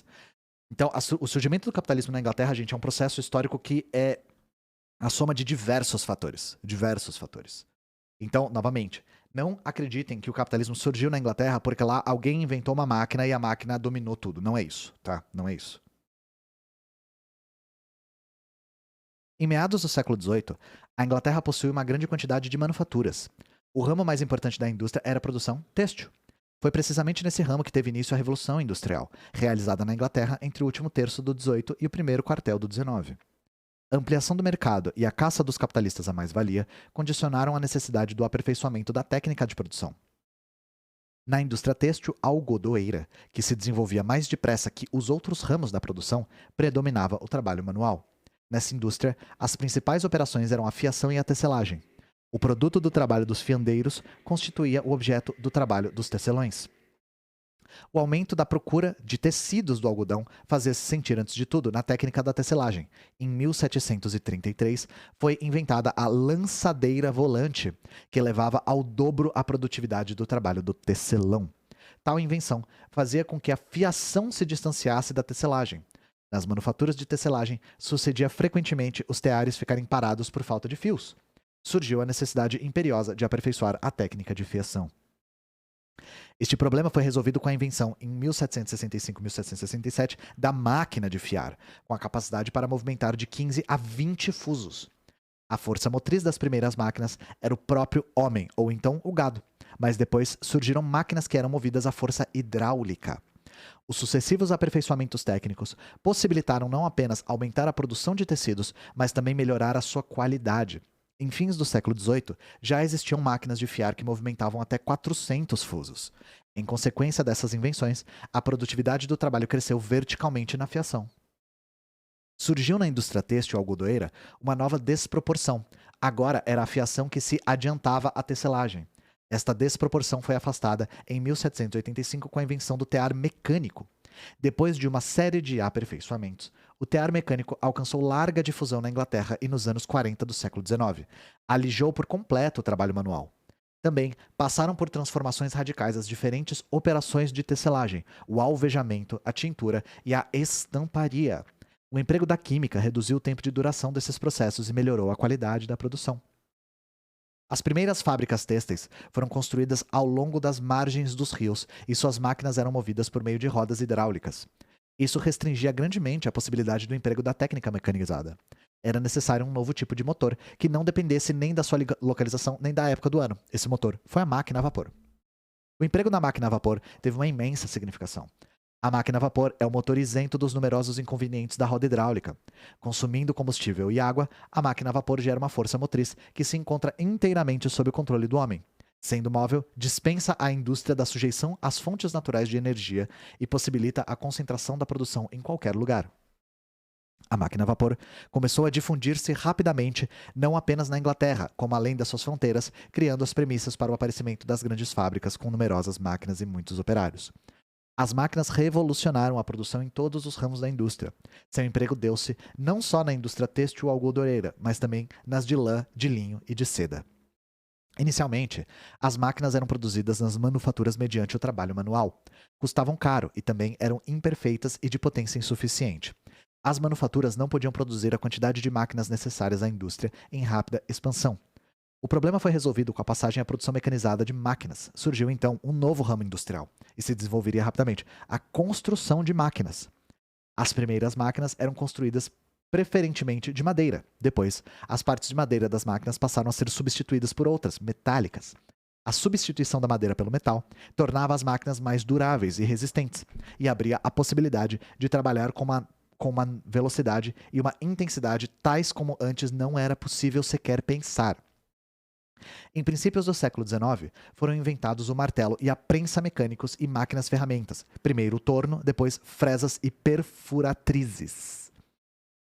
O desenvolvimento da grande indústria mecanizada, a ampliação do comércio interno e externo provocaram uma revolução nos meios de transporte e comunicação. A máquina a vapor alcançou largo emprego nos transportes. Em 1807, nos Estados Unidos, foi construído o primeiro navio a vapor. Em 1825, surgia na Inglaterra a primeira estrada de ferro. A construção de máquinas, locomotivas, trilhos, navios exigia enormes quantidades de ferro e aço. Começou a desenvolver-se rapidamente a metalurgia. No desenvolvimento da metalurgia, teve enorme importância a descoberta do método de fundição do minério de ferro com emprego de combustível mineral, em vez de vegetal. Aperfeiçoavam-se cada vez mais altos fornos. A partir da década de 30 do século XIX, começou a substituir-se a injeção de ar frio pelo ar aquecido, o que apressava o processo de fundição e proporcionava grande economia de combustível. Foram descobertos métodos novos, mais aperfeiçoados, de fundição do aço. A difusão da máquina a vapor e o crescimento da metalurgia fizeram surgir a necessidade de grandes quantidades de carvão de pedra, o que, por seu turno, determinou um rápido incremento da indústria carbonífera. Em consequência da Revolução Industrial, a Inglaterra converteu-se na oficina industrial do mundo. Em seguida à Inglaterra, a produção mecanizada começou a difundir-se em outros países da Europa e na América. A sua caça insaciável à mais-valia, o capital encontrou na máquina um poderoso meio de elevação da produtividade do trabalho. Em primeiro lugar, o emprego de máquinas movimentando simultaneamente um grande número de ferramentas. Libertava o processo produtivo dos estreitos marcos em que se achava condicionado pelos órgãos do corpo humano. Em segundo lugar, o emprego da máquina dava pela primeira vez a possibilidade da utilização no processo da produção de novas e vastas fontes de energia, a força motriz do vapor, dos gases e da eletricidade. Em terceiro lugar, o emprego da máquina possibilitava ao capital colocar a ciência a serviço da produção, o que ampliava o poder do homem sobre a natureza e abria sempre novas possibilidades de elevação da produtividade do trabalho. À base da grande indústria mecanizada, consolidava-se o domínio do modo de produção capitalista. Na grande indústria mecanizada, o capitalismo encontrou a base técnica e material que lhe corresponde. O que é importante a gente salientar aqui, gente, o surgimento das máquinas não acarretou numa revolução no modo de produção de maneira automática. Para quem não acompanhou os capítulos anteriores, uma coisa que a gente precisa salientar é: imagina o seguinte, nós temos o surgimento de máquinas que dividem o trabalho de maneira especializada e fragmentada. Cada pessoa faz um trabalho pequenininho, repetitivo e especializado. Só que tem um fator aí que a gente não pode esquecer. Para esse modo de produção conseguir se consolidar, era necessário ter pessoas dispostas a trabalhar nessas circunstâncias por essa quantidade de tempo. Então imagina, quem ia voluntariamente escolher trabalhar como uma peça de uma máquina, deformando o seu próprio corpo por 10, 12, 16 horas por dia, fazendo a mesma coisa pro resto da vida para poder comer? Quem não tem opções. Um dos pré-requisitos necessários para a consolidação do modo de produção capitalista foi uma coisa chamada cercamento de terras. No século XVI e XVII, a Inglaterra expulsou das terras uma quantidade imensa de camponeses e fez com que esses camponeses migrassem para cidades e buscassem trabalho onde este trabalho estava disponível. A Inglaterra criou as condições para que houvesse exército industrial de reserva disponível para esse modo de produção se consolidar. Não basta surgir a fábrica. Surgisse só a fábrica, as pessoas não estariam dispostas a trabalhar na fábrica nessas condições. O capitalismo só surgiu por conta de uma série de condições que foram gestadas na Inglaterra nessa época. Não percam isso de vista.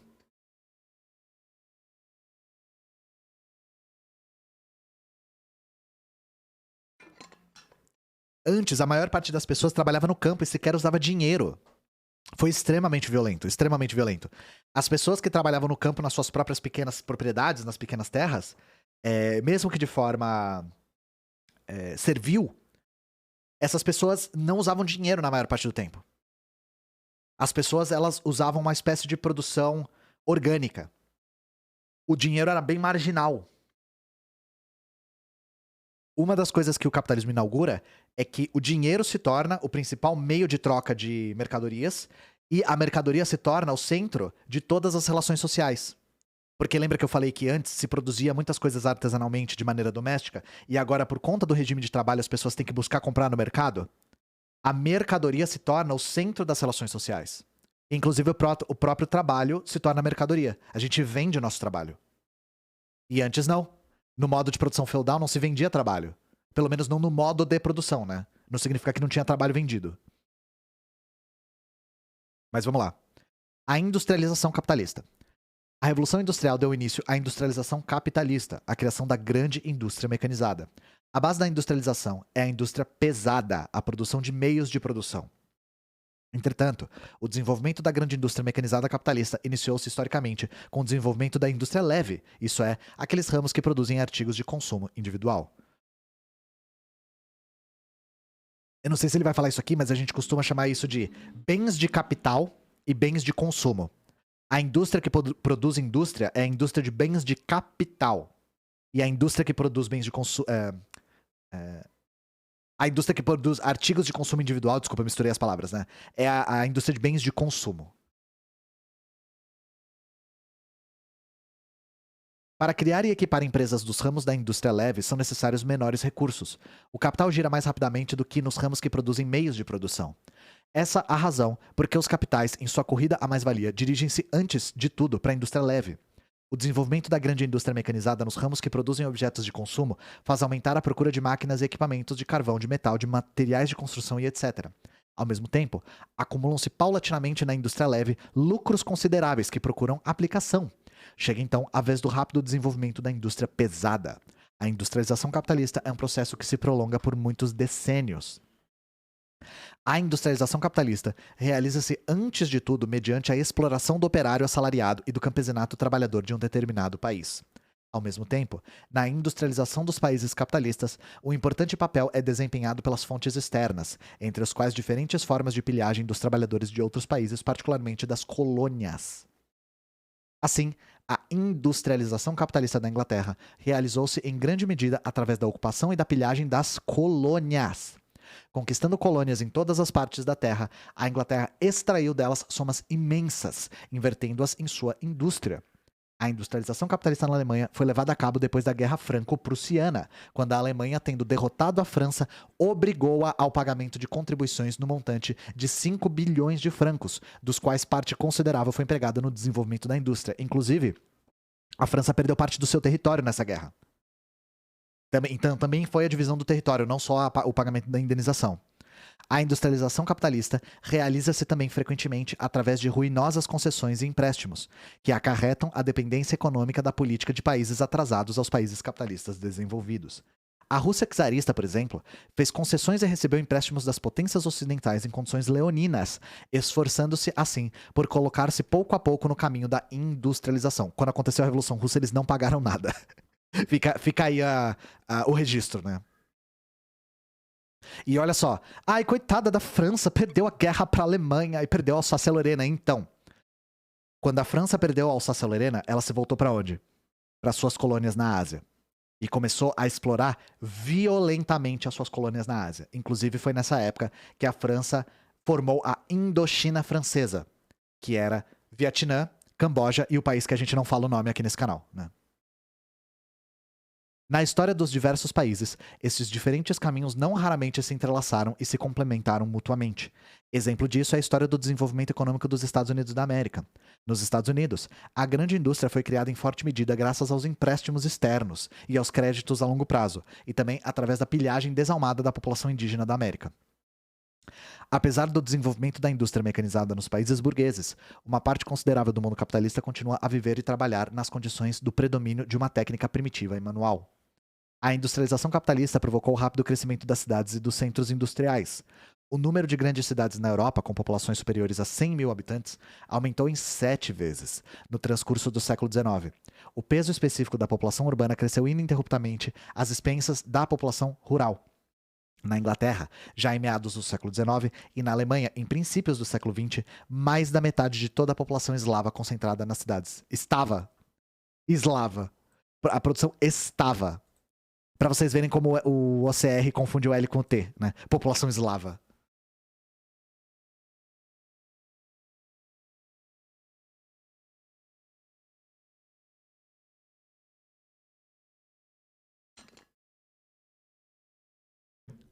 LAL 2 Reloaded, né?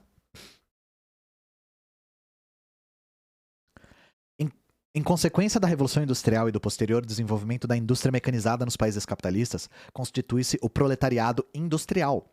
Crescia rapidamente o número de membros da classe operária, cujas fileiras eram permanentemente engrossadas pelos camponeses e artesãos, que se arruinavam. Então tem esse detalhe também. Não só o cercamento de terras, gente, causou o surgimento desse exército industrial de reserva. Desculpa. Desse exército industrial de reserva, mas também, conforme a indústria ia se consolidando, ela ia arruinando artesãos. Então imagina, se você é um artesão que trabalha na indústria têxtil, fazendo tecido manualmente, você não consegue arcar com a velocidade e a qualidade e o preço dos artigos manufaturados pela indústria. Então vocês entendem como isso vira um círculo vicioso? A indústria, onde ela entra, ela vai arruinando. E não só. Provavelmente eles vão falar sobre circulação depois. Como a Inglaterra se tornou a oficina do mundo, os produtos ingleses, por serem em maior quantidade, em maior qualidade e com preço mais baixo, entravam nos outros países da Europa e arruinavam seus artesãos locais. Então, para vocês verem como esse tipo de produção industrial cria um desenvolvimento desigual. O crescimento da grande indústria mecanizada fez com que se fossem apagando pouco a pouco os interesses e preconceitos locais, corporativos e de estados das primeiras gerações de operários, assim como suas utópicas esperanças de recuperar a situação perdida do artesão medieval. As massas de operários fundiram-se numa única classe, o proletariado. Caracterizando a formação do proletariado como classe, escreveu Engels. Somente o desenvolvimento em grande escala da produção capitalista, da indústria e da agricultura deu um caráter permanente à sua existência, aumentou seu número e constituiu como classe particular, com particulares interesses em missão histórica particular. É o Engels no movimento operário na América. Fábrica capitalista, a máquina como meio de exploração do trabalho assalariado pelo capital. A fábrica capitalista é uma grande empresa industrial, baseada na exploração dos operários assalariados e que emprega o sistema de máquinas para a produção de mercadorias. O emprego das máquinas assegura um enorme crescimento da produtividade do trabalho e a redução do valor da mercadoria. A máquina oferece... Isso aqui é bom, tá? Para quem não pegou as outras leituras, reduzir o valor da mercadoria é o que o industrial quer, tá? E isso não quer dizer deixar ela de menor qualidade. Você, para entender isso, tem que entender a teoria do valor do Marx. Mas todo industrial busca reduzir o valor da sua mercadoria em busca de mais-valia extraordinária, tá? A máquina oferece a possibilidade de produzir a mesma quantidade de mercadorias com gastos de trabalho bastante menores, ou, com os mesmos gastos de trabalho, produzir uma quantidade muito maior de mercadorias. Isso aqui já foi falado na mais-valia extraordinária, relativa e absoluta, né? No século XIX, para a elaboração de igual quantidade de algodão para a fiação mecanizada, exigia-se um tempo de trabalho 180 vezes menor do que no caso da fiação manual. Com a ajuda da máquina, um operário estampava por hora a quatro cores, a mesma quantidade de percal que antes 200 operários trabalhando à mão. No modo de produção capitalista, todas as vantagens do emprego da máquina são apropriadas pelos proprietários dessa máquina, os capitalistas cujos lucros crescem. A fábrica é uma forma mais alta da cooperação capitalista. A cooperação capitalista, como trabalho conjunto de muitos operários, é com o trabalho, né? Aqui, novamente, erro de OCR, ele achou que com o era como. Com o trabalho conjunto de muitos operários, executado em escala relativamente grande, faz surgir a necessidade de funções especiais de direção, vigilância e coordenação dos diferentes trabalhos.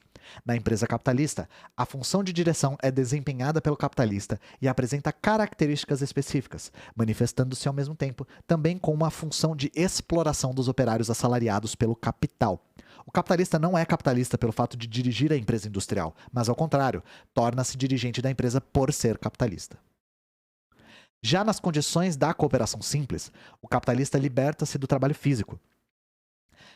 À medida que se aperfeiçoa a cooperação do trabalho, ele se liberta também da função de vigilância direta e permanente sobre os operários. Estas funções são transferidas para uma categoria especial de trabalhadores assalariados, os gerentes e contramestres, que dirigem a empresa em nome do capitalista. A direção da empresa capitalista, por sua natureza, é despótica.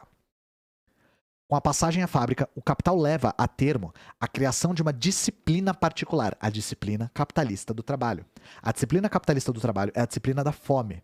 O operário acha-se aqui sob a permanente ameaça da demissão da fábrica, sob o perigo de juntar-se às fileiras de desempregados. Na fábrica capitalista impera uma disciplina de quartel. A máquina, considerada em si mesma, é um poderoso meio para aliviar o trabalho e elevar a sua produtividade. Sob o capitalismo, porém, a máquina funciona como meio de intensificação da exploração do trabalho assalariado. Desde o começo mesmo do seu emprego, a máquina torna-se concorrente do operário. O emprego das máquinas pelo capitalismo, em primeiro lugar, priva dos meios de existência dezenas e centenas de milhares de trabalhadores manuais, que se tornam excedentes. Assim, ao serem amplamente introduzidos aos teares a vapor, 800 mil tecelões ingleses foram lançados na rua. Milhões de tecelões da Índia foram condenados à fome e à morte, uma vez que os tecidos indianos, produzidos à mão, não suportavam a concorrência do artigo inglês produzido à máquina. Devido à crescente difusão da máquina e aos aperfeiçoamentos introduzidos, os operários assalariados eram cada vez mais desalojados do seu trabalho pelas máquinas, lançados das fábricas capitalistas às ruas, engrossando o crescente exército de desempregados. A máquina simplifica o processo de produção e torna supérfluo o emprego de uma grande força muscular do operário. Por isso, com a passagem à técnica mecanizada, o capital incorpora amplamente a produção às mulheres e crianças. O capitalista obriga-as a trabalhar em condições penosas e com miseráveis salários. Tal fato traz consigo uma grande mortalidade infantil nas famílias operárias e a deformação física e moral das mulheres e crianças. A máquina abre amplas possibilidades de redução do tempo de trabalho necessário e produção da mercadoria, e com isso cria as condições para que seja encurtado o dia do trabalho. O dia de trabalho. Sob o capitalismo, porém, é a máquina utilizada como meio de prolongar o dia do trabalho. Na caça ao lucro, o capitalista empenha-se em tirar o máximo proveito da máquina. Em primeiro lugar, quanto mais prolongado seja o funcionamento útil da máquina durante o dia de trabalho, tanto mais rapidamente ela se paga. Em segundo lugar, quanto mais longo seja o dia de trabalho e mais completa a utilização da máquina, tanto menor o perigo que se envelheça tecnicamente e que outros capitalistas consigam introduzir em suas fábricas máquinas melhores ou menos caras, ficando assim em condições mais vantajosas de produção. Eis porque o capitalista empenha-se em prolongar ao máximo o dia de trabalho. Em mãos do capitalista, a máquina é empregada com o fim de extrair mais trabalho do operário durante um determinado tempo. A desmedida intensidade do trabalho, a precariedade das instalações fabris, a insuficiência de área de luz, a ausência da necessária proteção ao trabalho, acarretam doenças profissionais em massa entre os operários e a ruína de sua saúde. A técnica mecanizada abre um largo campo para a utilização da ciência no processo de produção e para dar ao trabalho um caráter mais inteligente e criador. Entretanto, o emprego capitalista da máquina faz com que o operário se transforme num apêndice da máquina. Aos operários, cabe apenas realizar um trabalho físico monótono e extenuante. O trabalho intelectual transforma-se num privilégio de especialistas, engenheiros técnicos e homens de ciência. A ciência coloca-se a serviço do capital. Aprofunda-se cada vez mais a contradição entre o trabalho manual e intelectual. A máquina simboliza o fortalecimento do domínio do homem sobre as forças da natureza. Elevando a produtividade do trabalho, a máquina faz crescer a riqueza da sociedade. Esta riqueza, todavia, fica com os capitalistas, enquanto a situação da classe operária e principalmente a principal força produtiva da sociedade piora cada vez mais. Entretanto, não é a máquina em si o inimigo da classe operária, e sim o regime capitalista, sob a qual é ela empregada. Escreve Marx que a máquina em si mesma reduz o tempo de trabalho, enquanto o seu emprego capitalista prolonga o dia de trabalho. Em si mesma, ela alivia o trabalho, mas o seu emprego capitalista eleva a intensidade do trabalho. Em si mesma, ela significa uma vitória do homem sobre as forças da natureza, ao passo que o seu emprego capitalista escraviza o homem e as forças da natureza. Em si mesma, ela aumenta a riqueza do produtor, mas seu emprego capitalista o empobrece. Marx Capital, volume 1. Desde o aparecimento mesmo das relações capitalistas, tem início a luta de classes entre os operários assalariados e os capitalistas. Esta luta veio sendo travada ao curso de todo o período manufatureiro, mas com a passagem a produção mecanizada assume mais amplas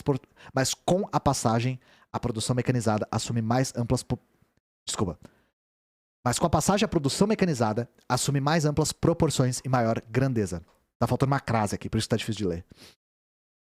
Os capitalistas utilizaram largamente a máquina como poderoso instrumento para esmagar os movimentos periódicos dos operários, as greves e etc., contra a autocracia do capital.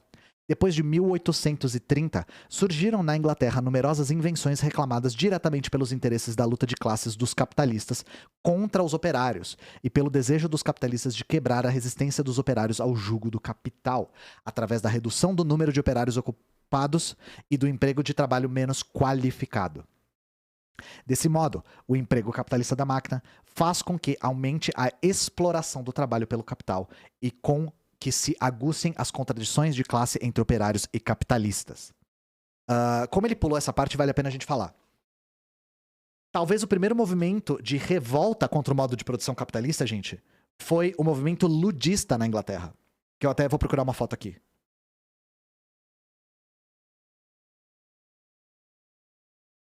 Ó.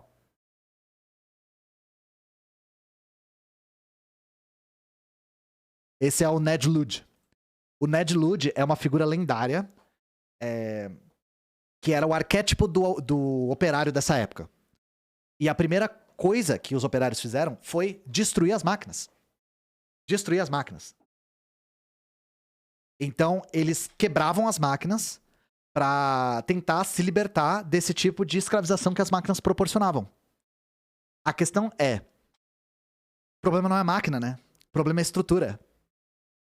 Então, o Marx fala sobre isso, o Marx e o Engels falam sobre isso no Manifesto. Existia um tipo de socialismo nessa época, que era um socialismo que tentava girar a roda da história para trás. Que era, nós queremos o fim do trabalho automatizado, o fim do emprego da maquinaria no trabalho e retornar ao nosso modo de produção anterior. De uma certa maneira. Não é socialismo utópico. É um tipo de socialismo reacionário. Eu não sei se o Marx chama assim no manifesto, eu esqueci agora, mas eu acho que ele chama de alguma coisa como socialismo reacionário. Que é tentar girar a roda da história para trás. Tentar voltar ao modo de produção anterior.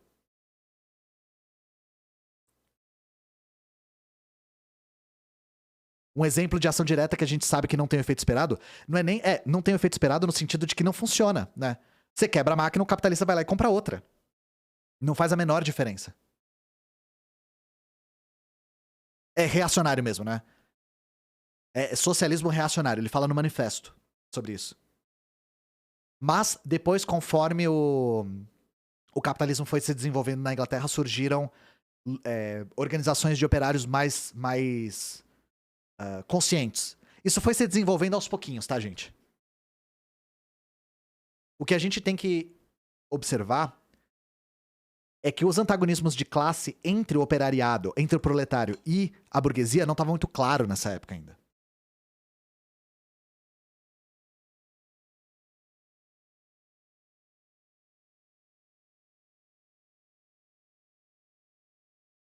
Mas depois da metade do 19, aí esses antagonismos iam começar a ficar cada vez mais claro, e aí cada vez mais as organizações de proletários iam reivindicar a luta de classes. Mas é isso, é surreal acreditar que havia movimentos operários, por exemplo, o movimento dos cartistas, que não tinham uma perspectiva de classes. Era uma perspectiva meio de emancipação humana, era uma perspectiva meio de combate à aristocracia, mas não de antagonismos de classe entre quem as explorava diretamente, que era a burguesia.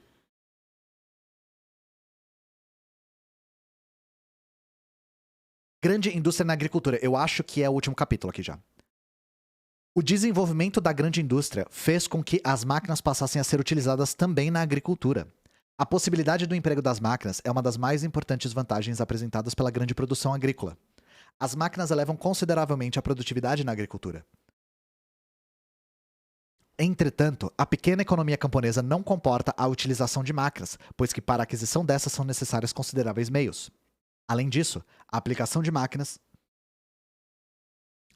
das máquinas é mais eficaz na grande economia, ali onde há produção agrícola em massa. Na grande economia, baseada na técnica mecanizada, os gastos de trabalho por unidade de produção são consideravelmente menores do que na pequena economia camponesa, baseada numa técnica atrasada e no trabalho manual. Devido a isso, a pequena economia camponesa não resiste à concorrência com a grande economia capitalista. Nas condições do capitalismo, o emprego da máquina na agricultura acelera o processo de diferenciação do campesinato. Surgem, em consequência, no campo, novos tipos sociais da população rural, que constituem as classes da sociedade burguesa, a burguesia rural e o proletariado agrícola. A burguesia rural dirige uma economia mercantil, baseada no trabalho assalariado, na exploração de trabalhadores agrícolas permanentes e, notadamente, de diaristas e outros trabalhadores temporários, contratados pelos trabalhos sazonais no campo. O burguês rural frequentemente funciona também como usurário da aldeia e como fornecedor de gêneros. Tudo isso constitui um meio de exploração dos camponeses pobres e de grande parte do campesinato médio. O proletariado rural é constituído pela massa dos trabalhadores rurais, privados dos meios de produção e explorados pelos latifundiários e pela burguesia rural. A principal fonte de subsistência do proletariado rural é a venda da sua força de trabalho. Um representante típico do proletariado rural é o operário assalariado com uma parcela de terra, possuidor de pequena economia num minúsculo trato de terra, insuficiente para sua subsistência e por isso obrigado a vender a sua força de trabalho. O campesinato pobre confina com o proletariado agrícola. O camponês pobre possui uma pequena parcela de terra e uma pequena quantidade de gado. Não bastam para sua subsistência os produtos que ele recolhe da sua economia. E é no trabalho assalariado que ele é obrigado a ir ganhar grande parte do dinheiro que ele precisa para alimentar-se, vestir-se, para as despesas em sua propriedade e para o pagamento de seus compromissos. Em essência, esse camponês é semi-proletário. Porque ele trabalha na terra dele e ele também tem que trabalhar fora para conseguir se sustentar. O campesinato médio ocupa uma posição intermediária entre a burguesia rural e o campesinato pobre. O campesinato médio explora sua propriedade à base dos seus próprios meios de produção e do trabalho pessoal. Só em condições favoráveis, o trabalho do camponês médio em sua propriedade garante a manutenção da sua família. Daqui a posição de instabilidade do campesinato médio. Abre aspas. Por suas relações sociais, esse grupo oscila entre o superior para o qual tende e no qual só consegue entrar uma pequena minoria de afortunados, e o inferior para o qual é impelido por toda a marcha da evolução social. Lenin, o desenvolvimento do capitalismo na Rússia. Elevando a técnica agrícola, impulsionando-a para frente, o capitalismo arruína a massa dos pequenos produtores. Ao mesmo tempo, a força de trabalho assalariada na agricultura é a tal ponto barata que muitas grandes economias preferem o emprego do trabalho manual. E isso freia o desenvolvimento da técnica mecanizada na agricultura. No período mecanizado do capitalismo, completa-se a separação da indústria da agricultura, aprofunda-se e aguça-se a oposição entre cidade e campo. No capitalismo, a agricultura atrasa-se cada vez mais com relação à indústria em seu desenvolvimento. Lenin afirmou que a agricultura dos países capitalistas em princípio do século XX, considerada do ponto de vista do seu nível técnico-econômico, estava mais próxima do estágio manufatureiro. Tem mais um aqui. Socialização capitalista do trabalho e da produção. Limites do emprego da máquina sob o capitalismo. A base da técnica mecanizada no capitalismo foi obtido um grande progresso no desenvolvimento das forças produtivas da sociedade em comparação com o modo de produção feudal. Abre aspas. A transição da manufatura para a fábrica significa uma completa revolução técnica, que destrói a rica e secular habilidade manual dos mestres, e essa revolução técnica segue-se inevitavelmente a ruptura mais radical das relações sociais de produção. A definitiva separação dos diferentes grupos de pessoas participantes na produção, o total rompimento com as tradições, o aguçamento e a ampliação de todos os aspectos sombrios do capitalismo e, ao mesmo tempo, a socialização em massa do trabalho pelo capitalismo. A grande indústria mecanizada é, portanto, a última palavra do capitalismo, a última palavra dos seus aspectos positivos e negativos. Lenin, o desenvolvimento do capitalismo na Rússia.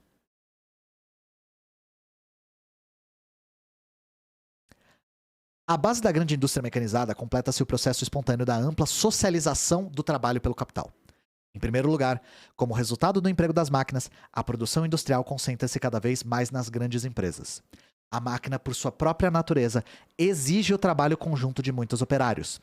Em segundo lugar, processa-se sob o capitalismo um constante desenvolvimento da divisão social do trabalho. Cresce o número de ramos da indústria e da agricultura. Simultaneamente, os diferentes ramos e empresas tornam-se cada vez mais dependentes uns dos outros. Em face da ampla especialização dos diferentes ramos, o industrial que produz, por exemplo, tecidos, passa a depender diretamente do industrial que produz fios. Este último do capitalista produtor de algodão, do dono da fábrica, da maquinaria, de minas de carvão, etc.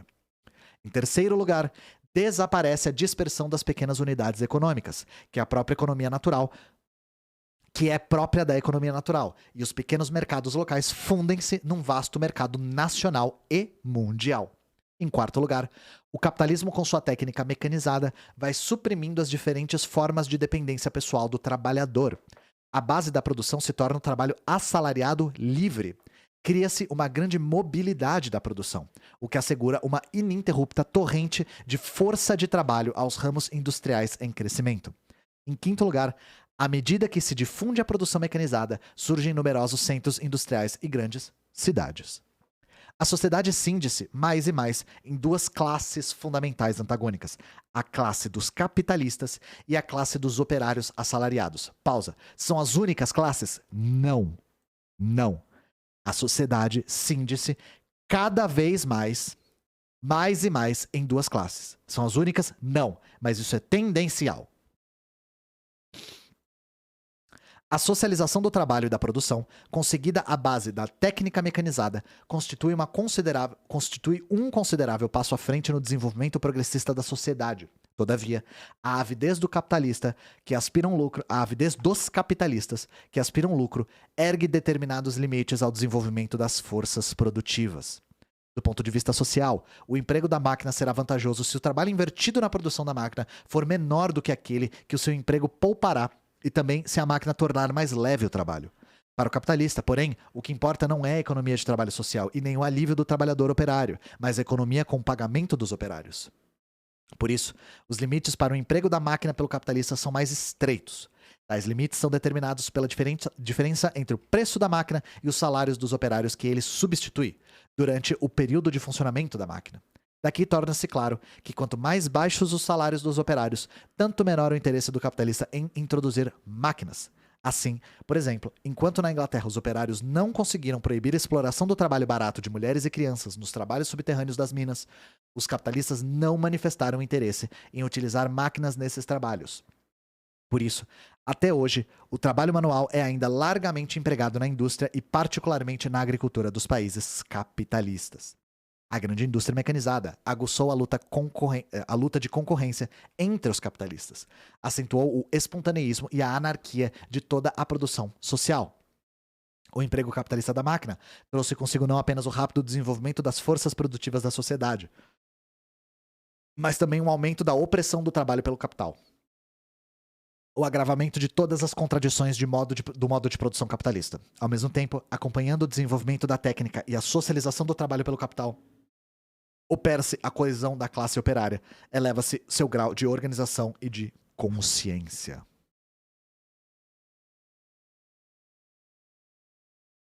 Ele vai ficar voltando nas notas, né? É isso, esse foi o capítulo 5. O próximo é salário. Capítulo 6, salário.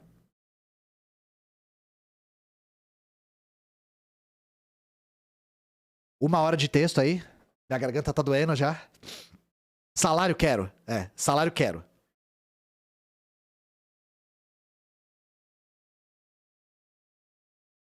Ai, ai. É ético dar 100% no trabalho? Pois é. É muito ético dar 100% no trabalho, né? Poxa, bicho. Você acha legal não dar 100% no trabalho que te explora? Acabou minha água aqui, gente.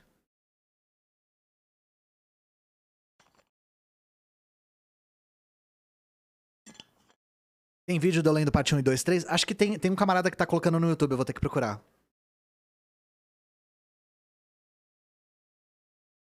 A qualidade da imagem aqui é a mesma do YouTube. É HD. Eu uso uma webcam em HD. Eu tô meio bagunçado hoje, mas é isso, gente. Eu faço live todo dia, às vezes eu não tô 100%. Vestir a camisa da empresa, é.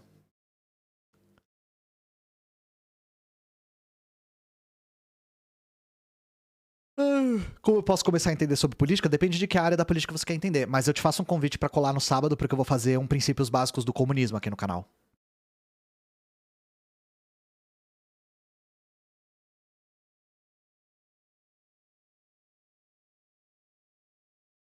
A gente é forçado a ser mais coeso do que os teóricos liberais, né, gente? Porque o status quo não tá do nosso lado. A gente precisa ter uma rigidez teórica muito férrea, porque a gente tá combatendo o status quo. A gente não pode fazer a teoria de mais ou menos capenga que os liberais fazem, porque a gente não pode se dar esse direito. Sábado, 3 da tarde. Eu vou anunciar no Twitter e no Instagram e no Discord.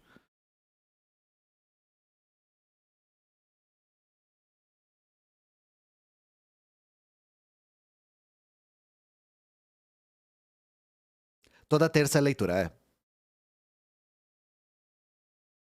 Ser comunista dá um trabalho do cacete. Por isso que dá uma raiva imensa quando a gente vê o Salles chamando o Moro de comunista, por exemplo, sabe? Pô, a gente se esforça pra caramba pra ser comunista, aí vai o cara e fala que o Moro é comunista. O mentecapto do Moro é comunista, sabe?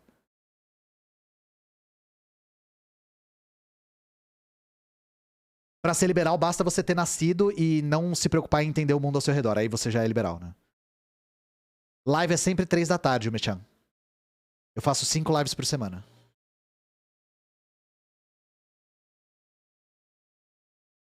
E não trabalhar ajuda. Não trabalhar ajuda.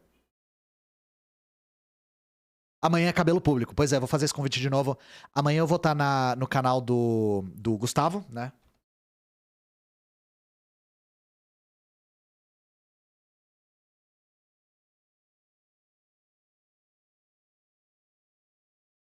Eu fiz certo?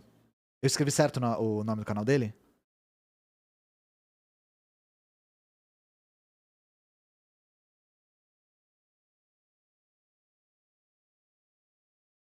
Mas amanhã 3 horas eu vou estar lá.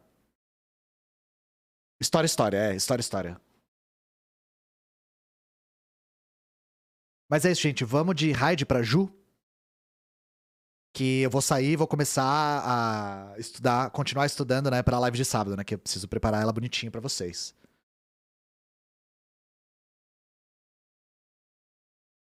Ah, antes que eu esqueça, né? Peraí. FL Damasceno, Davi Souza, Tameus666, Lem PNG, Eita Matias, Redguard BR, Leandro Scalea, Gelimba, Jefferson RPN, Danoninhos, Tarcos1917, obrigado pelo presente. Ravi Jin, Pato.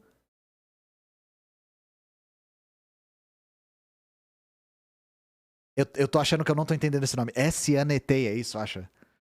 Prado IC, Comunista da Twitch, Tauro Silver, Eudes LL, Vitossauro, Arquitatle, Rechugo, Mouse Carp, e é isso. E deixa eu ver os pics aqui.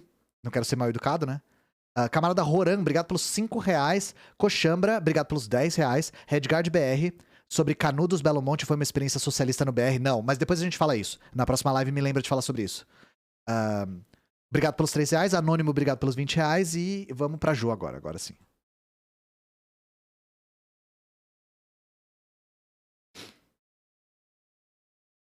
É isso, gente. Um beijo pra vocês. Fiquem bem. Bebam Lenin e leiam água. E prestigiem a camarada Ju, por favor.